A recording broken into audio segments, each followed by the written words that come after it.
ഇന്നത്തെ വീഡിയോയിലേക്ക് എല്ലാവർക്കും സ്വാഗതം. ഇന്ന് നമുക്ക് തേൻ നെല്ലിക്ക ഉണ്ടാക്കുന്നത് എങ്ങനെയാണെന്ന് നോക്കാം.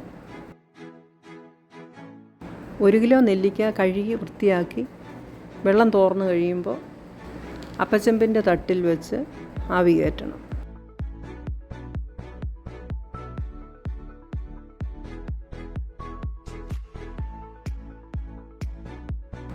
ഒരു 5 മിനിറ്റ് ആവി കയറ്റിയാൽ മതി. പൊട്ടിപ്പോകുന്നത് വരെ വേവിക്കരുത്.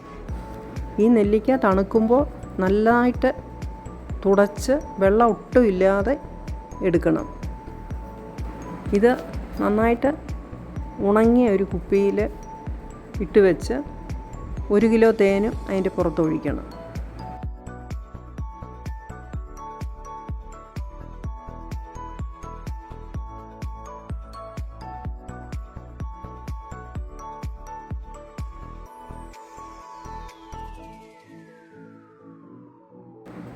ഇത് അടച്ച് വെളിച്ചം കയറാത്ത ഒരു സ്ഥലത്ത് കുറഞ്ഞത് 21 ദിവസമെങ്കിലും വെക്കണം.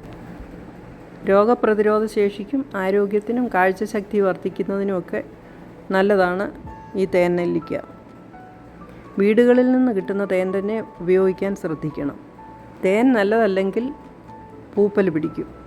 21 ദിവസം കഴിയുമ്പോൾ തേനിൻ്റെ കളറൊക്കെ മാറി തേനിൻ്റെ കട്ടിയൊക്കെ മാറിയിരിക്കും. തേന് വെള്ളം പോലെയാവും. നെല്ലിക്ക ചുരുങ്ങി ചെറുതാവും. ഈ നെല്ലിക്കായും കഴിക്കാൻ സാധിക്കും. നെല്ലിക്കയുടെ സിറപ്പ് ഓരോ ടീസ്പൂൺ വീതം കുട്ടികൾക്കും കൊടുക്കാം, മുതിർന്നവർക്കും കഴിക്കാം, നെല്ലിക്കായും കഴിക്കാം.